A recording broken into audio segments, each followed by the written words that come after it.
My naam is Claudie de Saa. Ek is in graad 10 en ek doen vir u voorbereide redenaar. Ek is in die hoërskool Wonderboom. Jou naskrif. Nie eendag nie, maar vandag. Geagte voorsitter, leef elke dag asof jy besig is om jou naskrif te skryf, want jy weet nooit wanneer jou tydelike met die ewige verwissel word nie. Dames en here, daar is geen plek wat meer van jou gaan vertel as by jou begrafnis nie. Jou naskrif word nie eendag geskryf oor jou prestasies nie, maar oor jou as mens. Mense leef nie meer vir die naskrif wat op 'n dag gelees gaan word nie, maar vir die hede se ydelheid. Die ou uil het kom waarsku dat mense hulle naskrifte swart verf met die volgende: respek en vriendelikheid word gesien as swakheid. Mammon en prestasies word aanbid. Eie wysigheid en trots staan bo menslikheid. Magsbeheer en manipulasie is hoe jy als vermag. Wanneer die streep tussen geboorte en die graf met ewigheid verwissel, is dit te laat om dit in ere te herstel. Dis my plig om die waarheid aan die lig te bring voor dit te laat is. Eerstens, beskou mense in vandag se tye respek en vriendelikheid as swakheid. Dis asof hulle te belangrik is om 'n mondhoek te lig en loop reeds met begrafnisgesigte rond. Jan Vian Courtson, skrywer en bydraer tot die J.F. Oester webtuiste, skryf die artikel: Waarom respek die hoeksteen moet wees op 24 Januarie 2025 vir die webtuiste.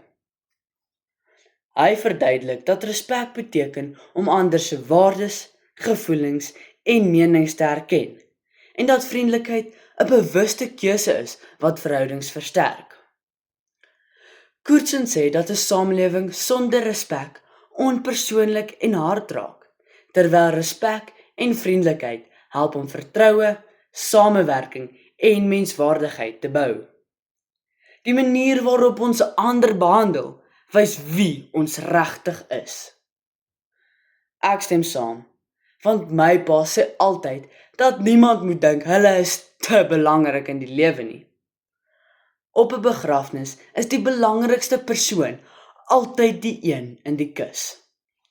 Sorg dat jou lewe se naskrif getuig van respek en vriendelikheid.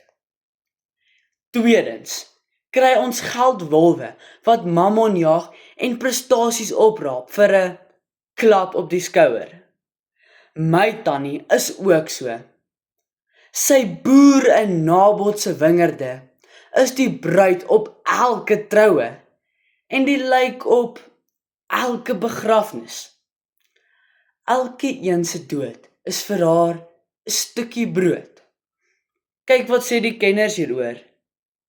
Die inhoudsbestuurder by Litnet Akademies, Minaan van Heerden, voer die onderhoud met die navorsingsprofessor in politieke wetenskap aan die Noordwes Universiteit, professor Andrei Dievenage, en publiseer die artikel Suid-Afrika in 2024.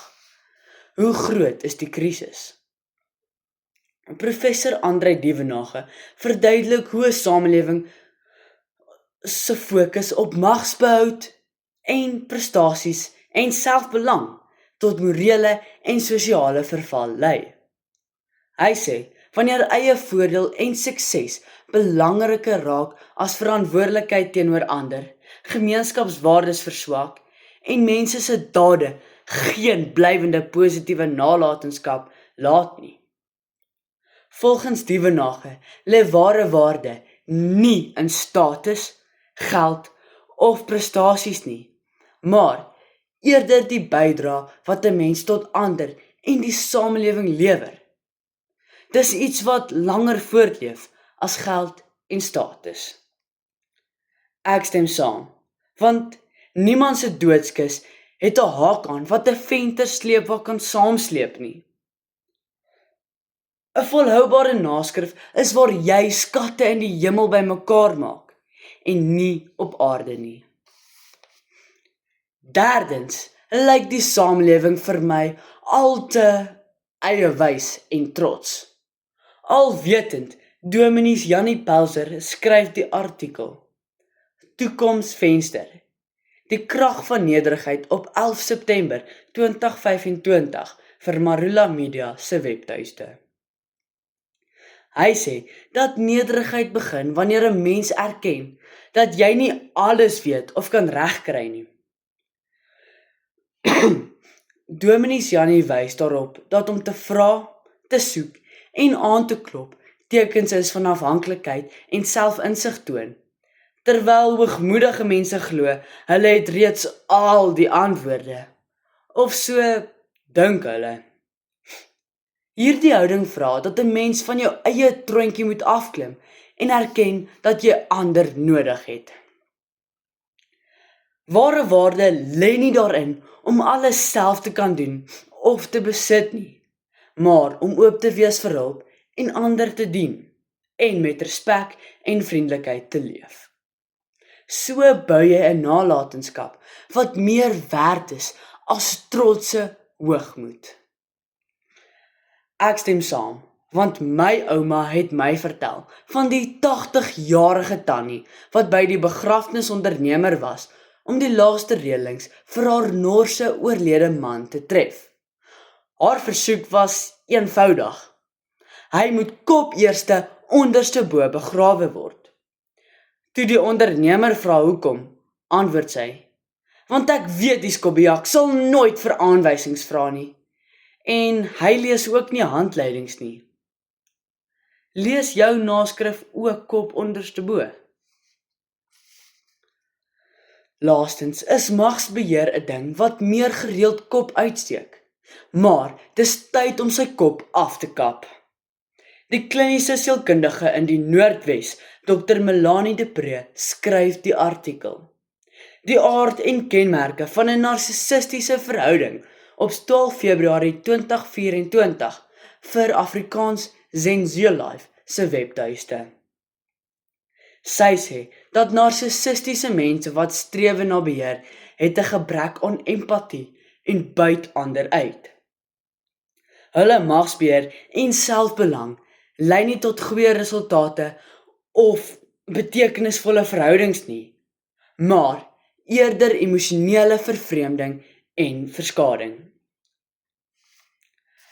Ek stem saam, want my oom het ook vir so 'n bestuurder gewerk en moes gedurig die man se denkpatroon uitleef. Met die bestuurder se skielike dood, het my oom tog besluit om die begrafnis by te woon. Hy het by die oorlede bestuurder se houtkus afgebuk en gevra, wie is nou die een wat buite die boks dink, ha? Dis nie 'n goeie vraag op jou naskrif nie. Dames en here, ek sluit af met die volgende. Sekerlik sal julle nou saamstem dat ek en jy in hierdie oomblik ons naskrif skryf. Respek en vriendelikheid is nie swakheid nie. Dis die naskrif wat van jou menslikheid gaan getuig. Mammon kan vir jou die venter sleepwa koop, maar dis beter om jou skatte in die hemel bymekaar te maak. Wees versigtig dat jou naskrif nie lees. Lewe kop onderste bo nie. Wees nederig, lees die handleiding en vra vir aanwysings. Magsbeheer en manipulasie gaan jou in die houtkus gooi. Onkruid vergaan verseker ook en dan dink die res buite die boks, terwyl jou naam deur wurms gevreet word. Leef elke oomblik sodat jou naskrif kan voortleef met ware skatte van respek, vriendelikheid, nederigheid en menslikheid teenoor jou medemens. As jy skielik kop onderste bo begrawe word, waar jou venter sleepwa agterbly en die wurms jou naam opvreet, is dit te laat om jou naskrif te herstel.